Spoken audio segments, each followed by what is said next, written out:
The words hit Hayes harder than he expected. He had spent so long around the world of combat, the grit and fire of war, that he couldn't fathom a discipline that wasn't rooted in aggression. He had lived by the sword in battlefields, and it had earned him a certain respect, but it also clouded his vision. Meanwhile, Sergeant Barrett stood firm on his post.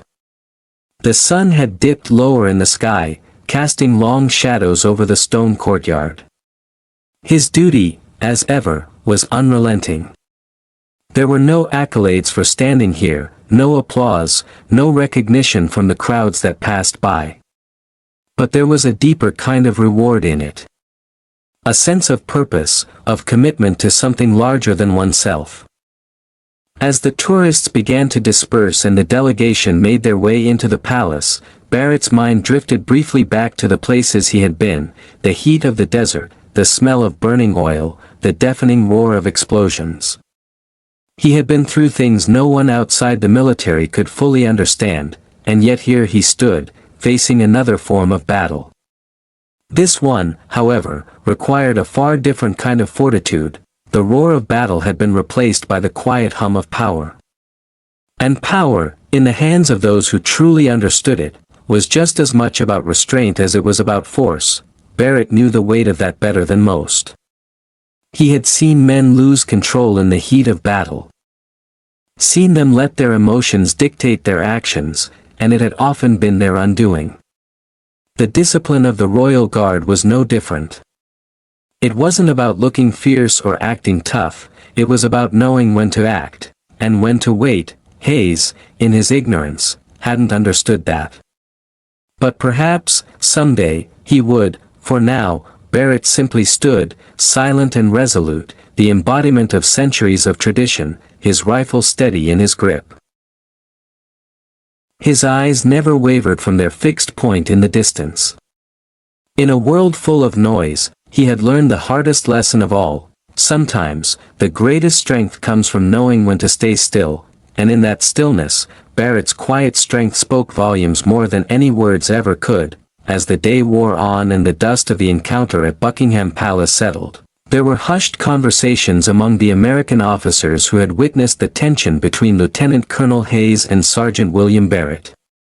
As much as Hayes had tried to spin the episode into one of disdain for the Royal Guard's ceremonial duties, the other officers, and even the general who had observed from a distance, were beginning to see things differently. The courtyard, once filled with the noise of the incident, had returned to its usual calm. The guards resumed their stillness, and the American delegation, though trying to maintain their decorum, found their minds turning over the events in a new light. Captain Wells's firm explanation about the authority of the Queen's Guard had been an important moment. But as the delegation made their way back through the palace grounds and into the briefing rooms, several of the officers began to reflect on what had truly transpired. Major Davis, ever the diplomat, had already caught onto the shift in sentiment. As he spoke quietly with some of the other officers, including General Carlisle, one of the higher-ranking figures in the American delegation, they began to piece together what had happened. General Carlisle, a man with decades of military experience, had remained largely silent during the confrontation. He had observed Hayes's brashness, Barrett's quiet discipline, and Captain Wells's composed intervention. But he hadn't yet voiced his thoughts. As they gathered for their post-visit debriefing, Carlisle addressed the room. His voice, deep and calm, carried authority. "Listen, gentlemen," he began, his tone measured. "What happened out there today wasn't about some ceremonial nonsense. That young soldier, Sergeant Barrett, showed us something we need to learn from." The officers exchanged puzzled looks. Some were still unsure of what they had witnessed, while others had begun to piece it together, though only now were they ready to admit it. Sergeant Barrett didn't move an inch when provoked, didn't raise his voice, didn't even break his stance. He was utterly calm in the face of a direct challenge, in the face of mockery. General Carlisle paused, letting his words sink in. "And I'll tell you this," his response was textbook professionalism. It wasn't weakness. It was strength. The kind of strength we often overlook in our own ranks.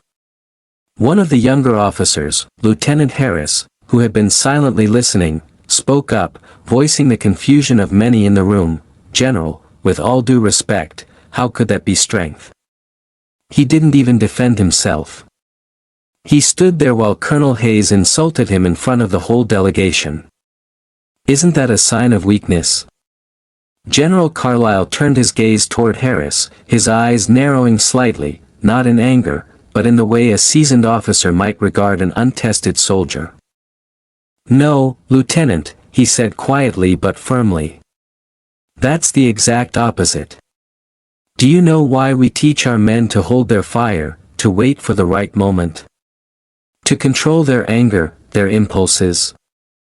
Because the most dangerous soldier is not the one who acts without thinking. The dangerous soldier is the one who remains in control, who can weigh the cost of every move, and who knows when silence, when restraint, is the most powerful weapon." The officers were quiet now, the weight of Carlyle's words slowly taking hold. General Carlyle continued, "Barrett didn't react because he understood the greater mission. He wasn't there to engage in a pissing contest or to assert his personal pride.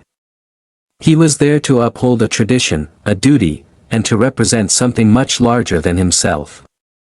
And that is what separates the real professionals from the rest of us." Major Davis, who had been quiet until now, nodded in agreement. "Exactly. I watched Barrett carefully. He never once flinched. It wasn't just about his personal discipline. It was about understanding the bigger picture. The role of the Queen's Guard isn't about flexing muscles or making noise. It's about showing restraint when it counts the most. And by doing so, Barrett gave us all a masterclass in military professionalism." Another officer, Captain Jacobs, who had been a longtime ally of Colonel Hayes, spoke up reluctantly. "I'll admit, I didn't get it at first. But watching him stand there, with that bayonet just a twitch away, I realized it wasn't about confronting Hayes head-on. It was about maintaining control. What Barrett did was the most effective use of force I've seen in a long time. He didn't escalate the situation. He didn't let Hayes bait him. And in the end, he walked away without ever having to throw a punch or even raise his voice." The room was now abuzz with agreement. The officers' initial misgivings about Barrett's conduct slowly being replaced by respect. Even General Carlyle's initial reserved stance had given way to admiration. "I'm telling you," the general continued, "that's what separates a soldier from a guard. A soldier fights when necessary. But a guard, like Barrett, understands the power of presence, of stillness. A soldier responds to threats. But a guard can see the threat coming and disarm it without ever raising a hand." There was a shift in the room, a subtle but unmistakable change. The American officers, so accustomed to a military philosophy grounded in direct engagement and visible dominance, were now seeing the quiet strength of the British military philosophy. They were starting to understand that Barrett's refusal to engage had been a conscious, professional decision, a demonstration of exactly the kind of military restraint that was often the hallmark of seasoned veterans.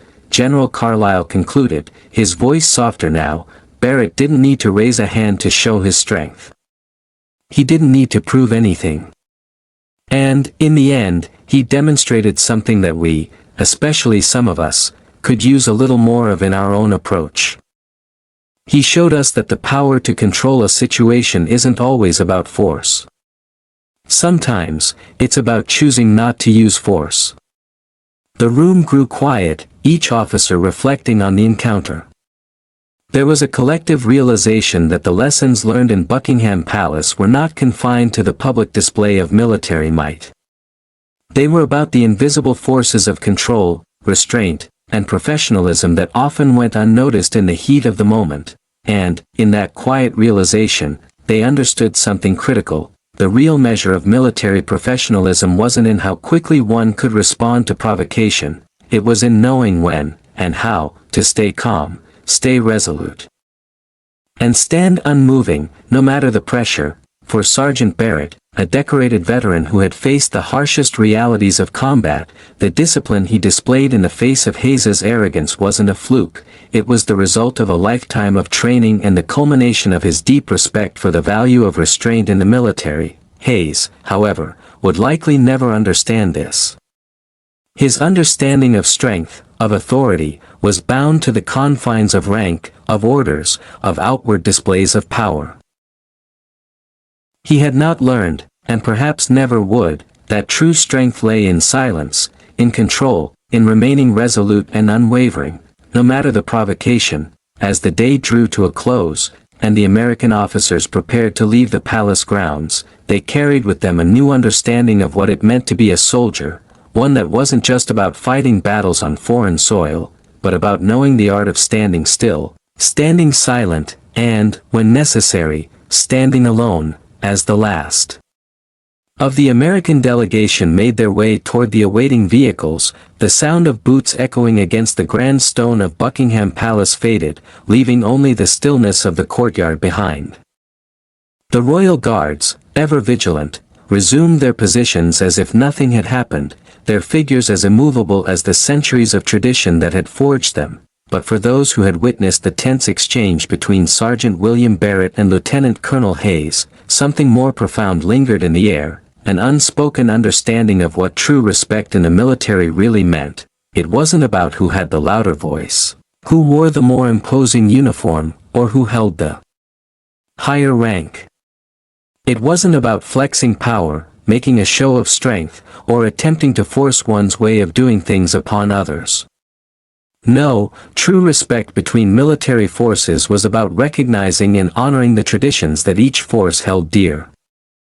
It was about understanding that what works in one context may not apply in another, and that the key to genuine respect is the ability to listen, to learn, and to adapt to the values and practices of those you serve alongside. Sergeant Barrett, in his quiet and disciplined response, had exemplified this deeper understanding of respect.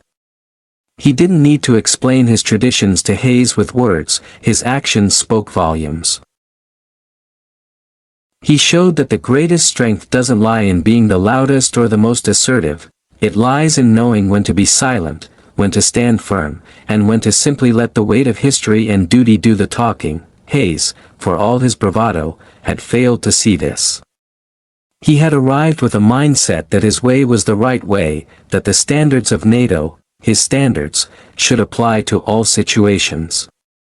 His failure to grasp the value of the Queen's Guard's role was not just a misunderstanding of military protocols, it was a misunderstanding of the essence of respect itself. True respect, after all, is not about imposing one's views or expectations on others, it is about recognizing that each tradition, each culture, has its own unique set of values, honed through years of experience and sacrifice. As Hayes and his delegation left the palace, no doubt their minds were filled with thoughts of their brief but uncomfortable encounter with the Royal Guard. Some of the officers, especially General Carlisle, might have been reflecting on the lessons of restraint and professionalism they had witnessed.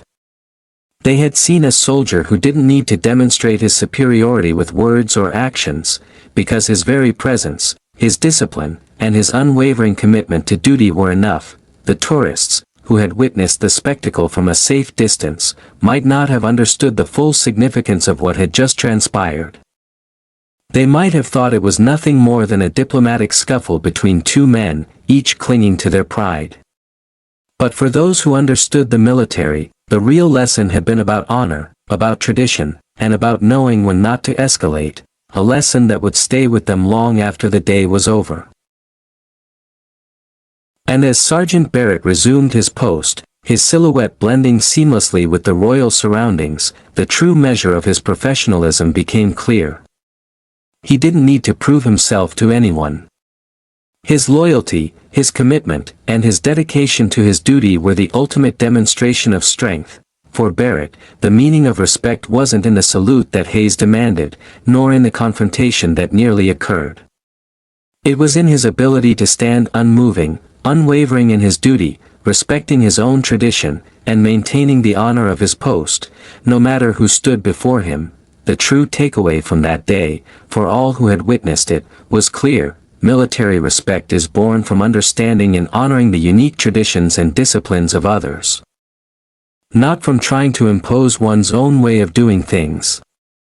It is through this understanding that genuine respect can be fostered between forces, creating an environment of mutual admiration that transcends borders, ranks, and expectations. As the sun dipped lower behind the grand facade of Buckingham Palace, the courtyard returned to its timeless stillness, and with it, the quiet reminder that in military service, as in life, the greatest strength often lies in knowing when to stand still and when to move forward, not with force, but with respect. Thank you for watching the video. If you enjoyed it, don't forget to hit like and share it. Subscribe to our channel for more inspiring videos. Thanks again and see you in the next one.